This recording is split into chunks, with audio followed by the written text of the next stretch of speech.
Hello, we are live. Good afternoon. It's Friday. I love Fridays and I love doing lives on Fridays because it's the end of the week and I am entering into a Shabbat mindset, which I love. I love, love, love. So I'm excited. And today we're going to talk about a really interesting topic. The topic is attachment and focusing it specifically on attachment to God, attachment to our relationship with God. And so I'm going to unpack it a little bit here. And I'm excited that you're here with me and in this process with me. So much of what we do in here, you guys know this is self care, soul care. And we are all about bridging the gap between inspiration and destiny. And we love being inspired and we love talking about what is our destiny, what is our calling. And more than any of those things, though, we love supporting, giving tools, being there for each other through the breakthroughs that help us step into who God called us to be. So I love this topic of attachment, and it has been something that I've been really delving into probably in the last year and specifically 6 months. It's so connected to our identity and it's foundational to that. So I'm excited to share with you guys some of the things that I've been learning and some of the things that we're going to be doing this year in self-care soul care where it comes to this. So looking at attachment to God, it's attachment itself is a very, very powerful connection in our brains. It's part of our brains. It's a powerful force.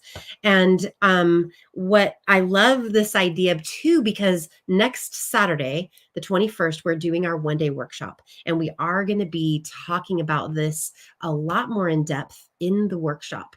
And it's so cool how it's all coming together because the first half of the workshop is what we've been doing for the last few years is getting complete with the year before so that we can step into our year ahead.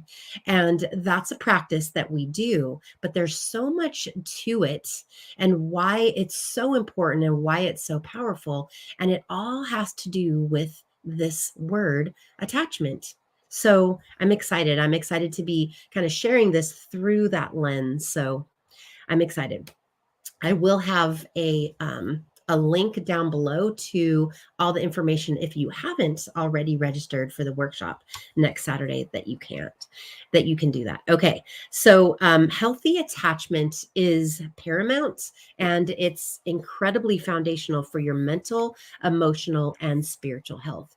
And since the body keeps the score, I'll also add that it's foundational to your physical health as well. It's a deep talk. It's a deep topic, and we're going to focus a lot today on attachment and where it goes in with your relationship with God specifically. So, what does that mean? What does attachment to God mean? And how do our loves define our beliefs? Those are two questions that we're going to talk about. And I loved when I was delving into this because it really revealed a lot. Think about that. How do our loves define our beliefs? Very cool.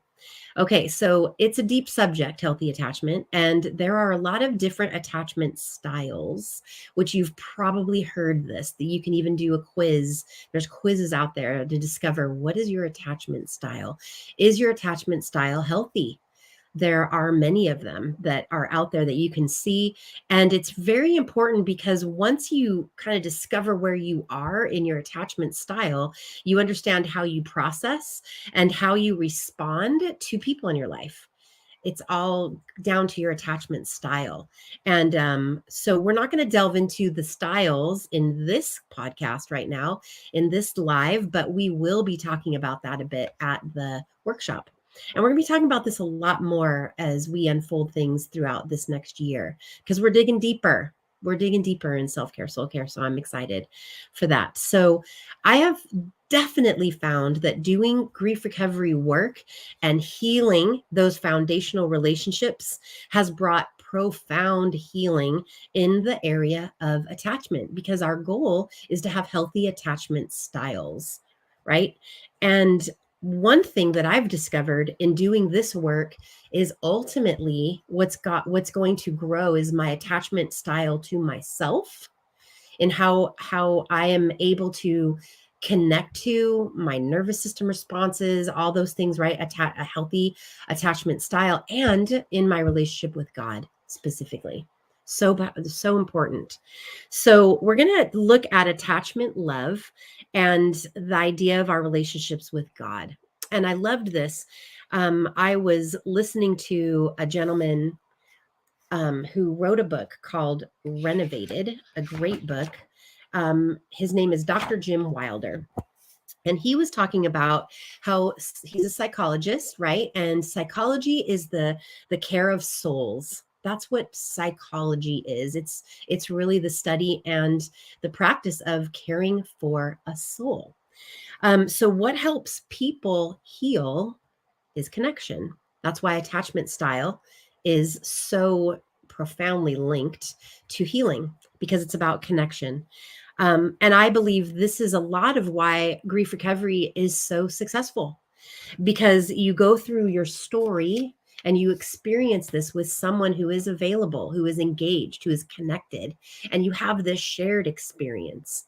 And so that is what kind of sets grief recovery apart from a lot of, like talk therapy or things like that, because it's a very different experience with someone who's taking you through grief recovery.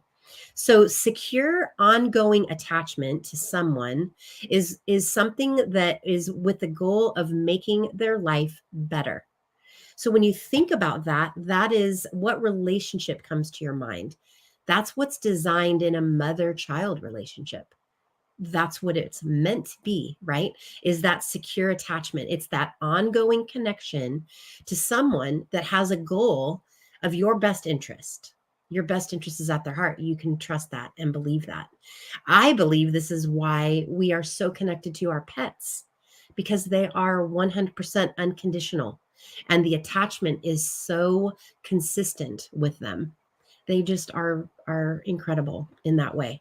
So the Old Testament, the word for this unfailing, undying love, always loyal and unfaltering, is hesed.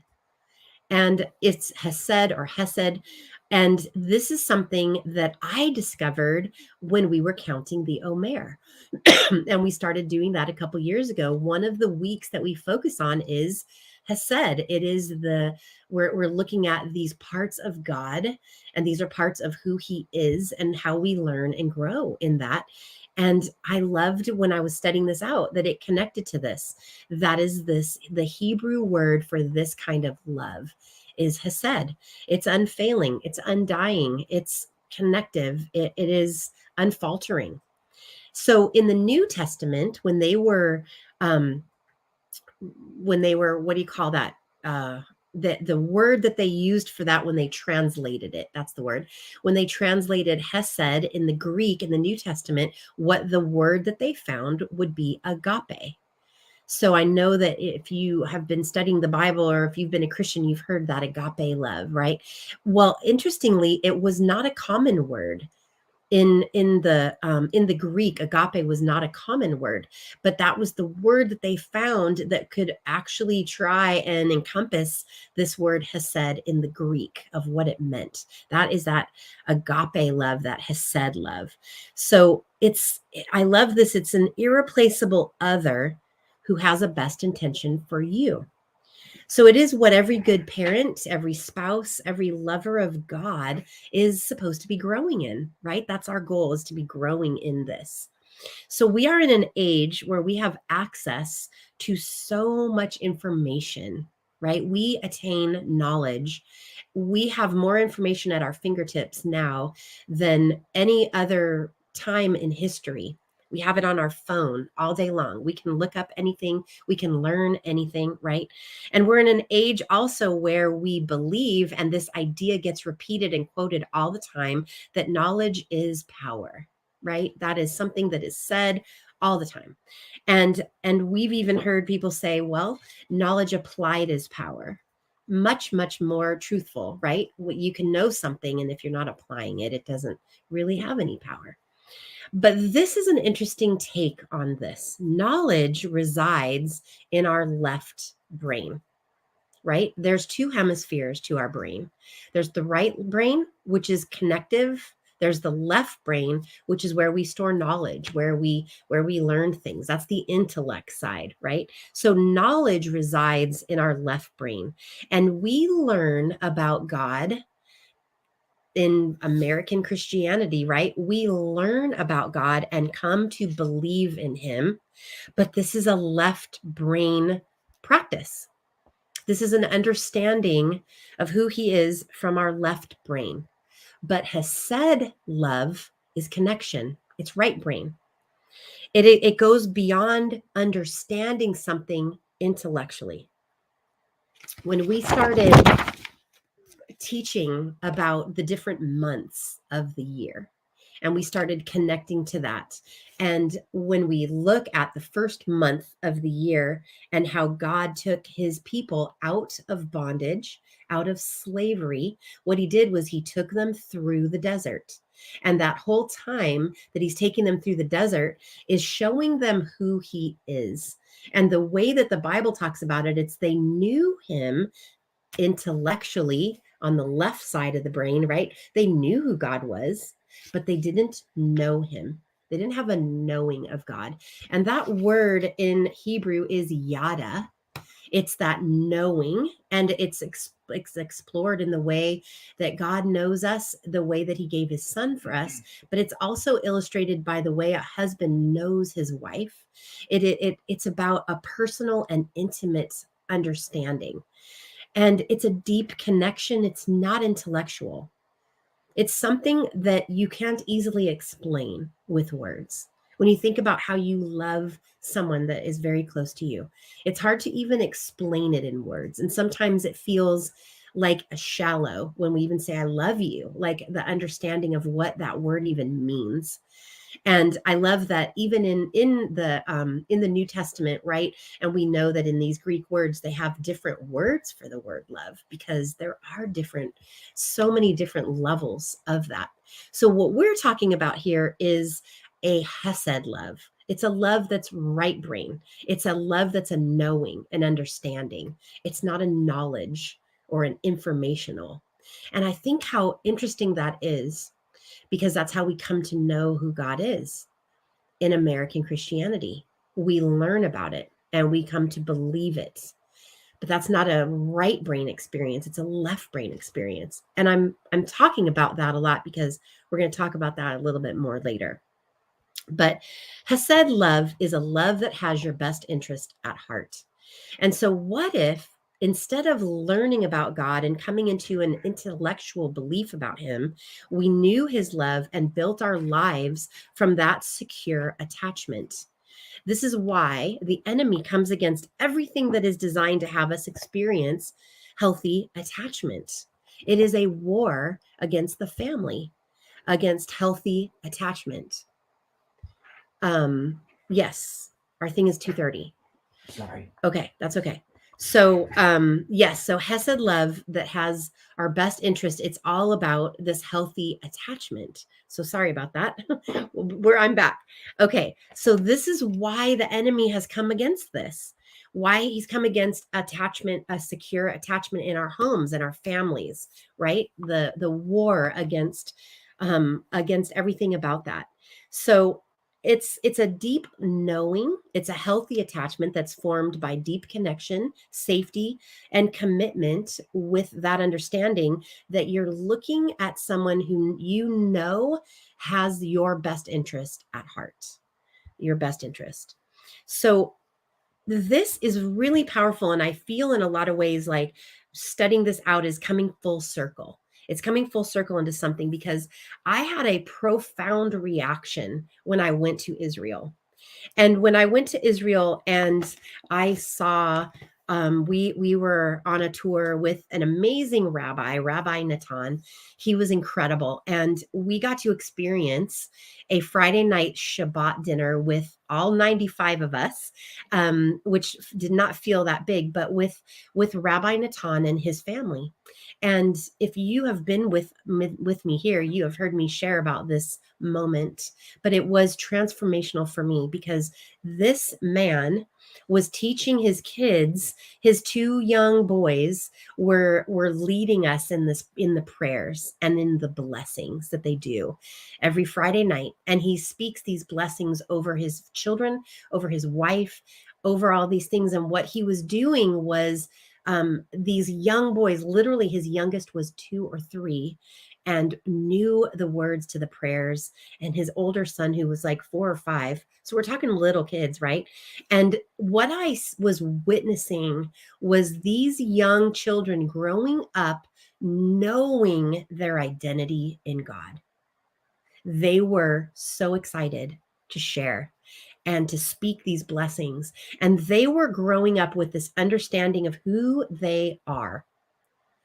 It's going to be their choice to choose when they become adults, when they become 13, right? In the Jewish faith, when they have their bar mitzvah and all those things. But it was something that I didn't even realize. My profound response was I sat there and just cried. I had tears pouring down my face. And at that moment, I couldn't even put into words why. And I came to understand over the course of the next few weeks, months, and even to now, of a deep understanding of they're not learning about God through a knowledge, through a left brain experience. They're experiencing God in their of a knowing of who God is and a knowing of who they are. It's an identity, right? That is so powerful. That is foundational. It's everything. It's everything. So Jesus' love is a right brain to right brain experience. So think about that. When you fall in love, when you have a baby, when you have these moments in life where you're connecting, even when you're connecting to someone who you feel is hearing you and understanding you, there's something that heals. There's something, because that's the way God intended for our relationship to be with him. Think about Adam and Eve. Think about them in the garden. Their connection was unlimited. It was not broken by anything. But when Satan entered, when the enemy comes in, he fills it with all kinds of things that stop that connection. It's trauma. It's unresolved grief. It's all of those things. And even in psychology, which is the care of the soul, right? It is a very hands-off approach. I believe that's why coaching has become so prevalent now, because it's a more connective process. It's more experiential. You have someone in your corner. Not to say that psychologists aren't, but it's a teaching. It's a way of working with someone where you're going to give someone that space, and there's a place for that. Absolutely. But there's something that happens when you have that connection. And that's why the power of healing is so integrate. It's so intertwined with a deep sense of belonging and connection and understanding. Attachment is foundational to healing. And in fact, without healthy attachment, it will be hard, if not impossible, to experience true lasting change, true behavioral transformation. I think of it as an integration of yourself. When you are no longer your own worst enemy, when there's parts of you that have been healed to the point where you're integrating and working together with God, with that unencumbered connection. And how do we get that? It's a lifetime journey, I believe. And that is what a great way to enter into each new year, with an expectancy of how God is going to grow us and what we're going to learn, what we're going to experience. So attachment forms the human identity to begin with. And there are two ways that I believe the enemy is winning in this area. One is the attack on the family. It's deteriorating every role, the sanctity of life, the sanctity of marriage. It's deteriorating everything. When we do the work, and why we're so passionate about preparing kids for life and the work that we do with parents in supporting that, because when we have broken attachment to our own parents and in with ourselves, we can't have a true connective attachment with our kids. All of it goes together, and the healing will affect all of our relationships. So the second way that the enemy is winning is by the way we're introduced to God. And it's the way we're introduced to Christianity in the form of a belief, an intellectual belief, and not an identity. Not an identity of this is who we are and whose we are. So it's trying to understand right brain connection, attachment, and safety with a left brain intellectual understanding. So how do we grow in this Hesed love? How do we grow in that? And we have to train our brain to hear and recognize the voice of God. And how do we do that? That there isn't a 5-step plan for that, right? I believe in my journey, it's been an undoing and an unlearning of a lot of the ways that I learned, even as a Christian, how to connect. It's not about checking off that I did my quiet time, that I did whatever these things are. It's not about that. It's a different journey for everybody. But I believe the journey begins in healing our hearts, and this attachment stuff. So we live most of the time in non-relational state. Our world, our society, our culture is about achievement. It's about status, right? We scroll through social media and it feeds every part of this. Our kids, this younger generation is inundated with this on levels that we comprehend, but we're dealing with it as mature adults, right? I look at the younger generation that's just, it's like attacked from all sides. Everything. We exist on survival mode most of the time because and survival mode is not a state that's conducive for connection. It feeds insecurity, rejection, isolation, poverty, comparison, striving. Oh my gosh, it's affecting my nervous system thinking about it. When we are constantly being barraged by these things, our minds and our bodies go into a state of survival. It's survival of the fittest, right? So it's going to either prompt you to, oh my gosh, I gotta do more, be more, or it's going to prompt you to just shut down altogether and say, I give up. I'm going to go stirb. I'm going to go find something to numb out this feeling of complete failure that I feel, right? And wherever you land in between that on any given day, right? So it's about how do we train our brain to hear God, right? How do we be quiet and be still in the midst of it all? Spiritual disciplines are not meant to make room for the Hesed connection. That's what we want to create, is a Hesed connection. And I know that that's what we want our spiritual disciplines to do. I think for me, even the word spiritual discipline, it carries a connotation of for me. I think because I know my relationship with God is relational, but what I'm learning is that I have to have spiritual disciplines. For me, everything started to shift when I began practicing Sabbath. It was not easy. And it is something that, I mean, for me, especially, going Friday night to Saturday. And my first rule was you just can't worry about things during this time. You have to practice it on such a level that you're going to surrender and you're going to let God run things, right? Just in that day.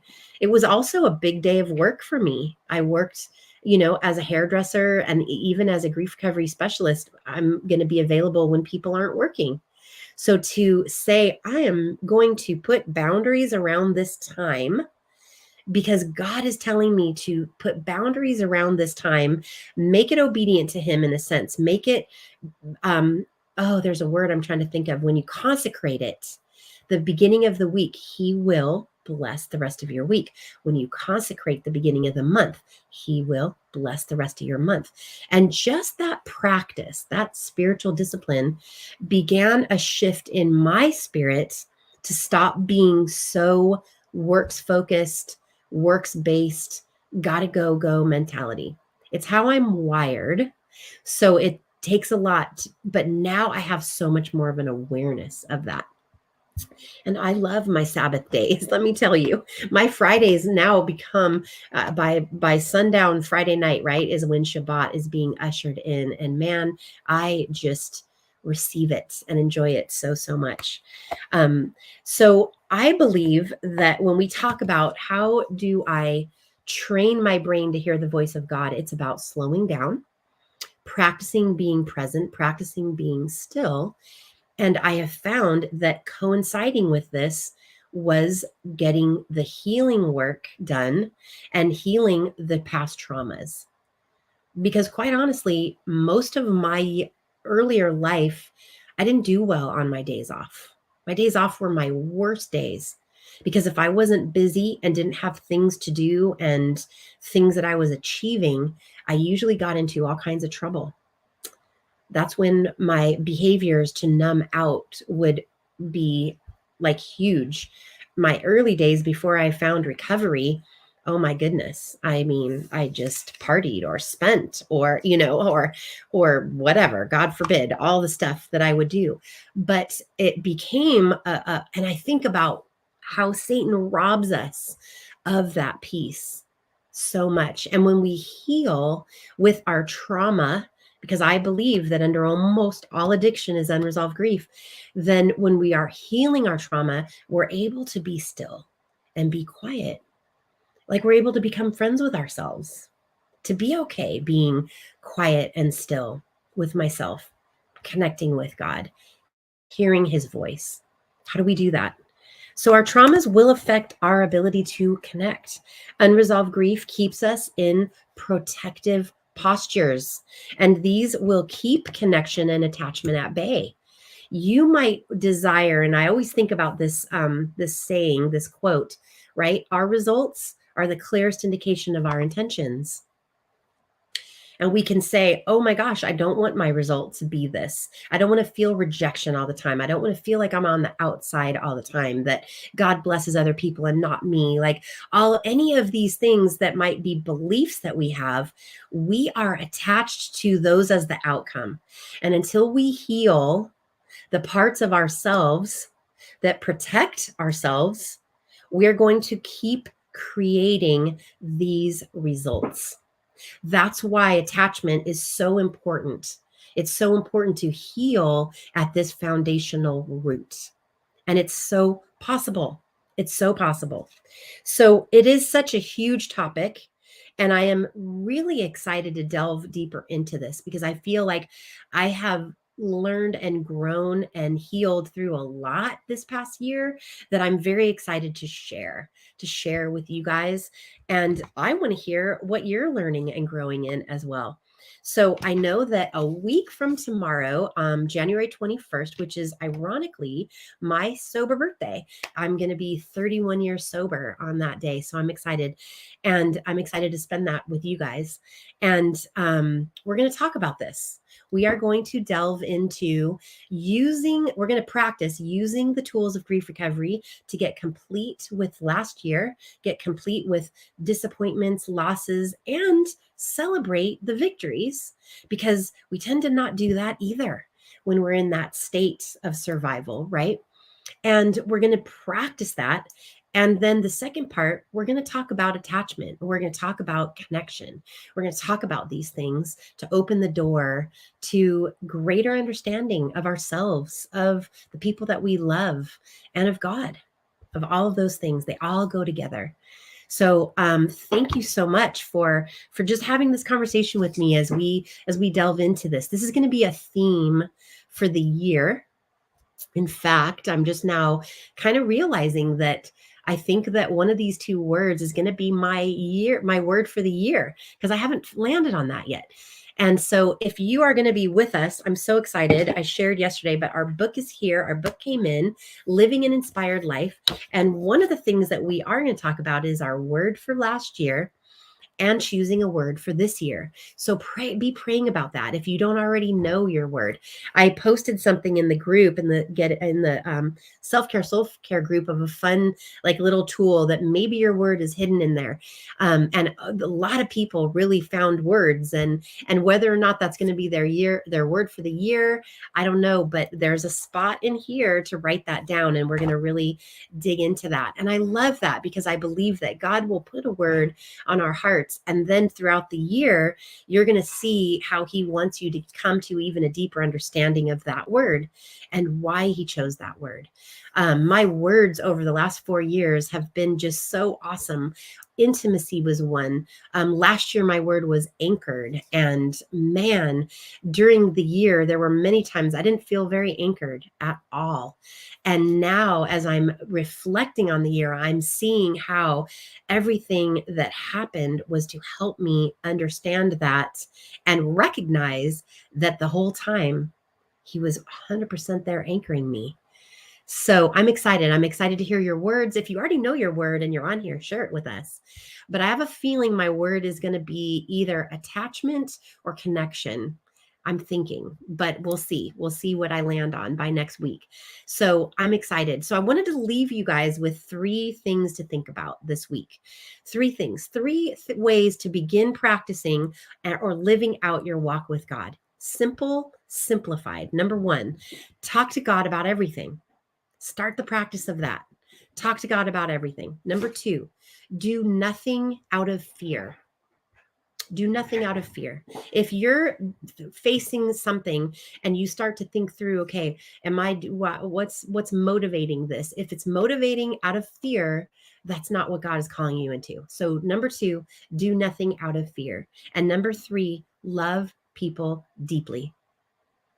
So if I'd love to hear what any of these things are bringing up in you as you go through the week. Journal about that. Journal about what's coming up, because there's a lot. Love people deeply. There's a lot around that. Let's go back to number 2. Do nothing out of fear, right? It's scary to love people. It's scary to let people in. It is. But man, that is the message of God's love for us. Somebody posted this just before I went live, is the true, I'll mess up the actual quote, but it was something along these lines of the true test of Christianity is not how you love Jesus, but how you love Judas. How interesting is that? Obviously, how we love Jesus is important, but how do we love the people that hurt us, that are disloyal, that we feel are traitors? How do we love those people? Powerful, something to think about, right? So those 3 things. Journal about what's exposed when you put into practice these foundational ideas of Christianity. So I'm excited. I'm so excited to hear about your journey as we venture into all of this deeper this year. So if you haven't already, join us for next week's our workshop. It's $47. You get this incredible book sent to you. I wanted to price it where everyone could join us, as many as possible. And we're going to really be laying out the year. It's something that's so profound and powerful to get complete with the last year so that we can work together and lay out the year ahead, 2023, the year 5783 on the Hebrew calendar. It's so exciting. So I want to leave you with that. Be inspired, get connected, live intentional. That is our motto. So we'll see you guys next week. Bye.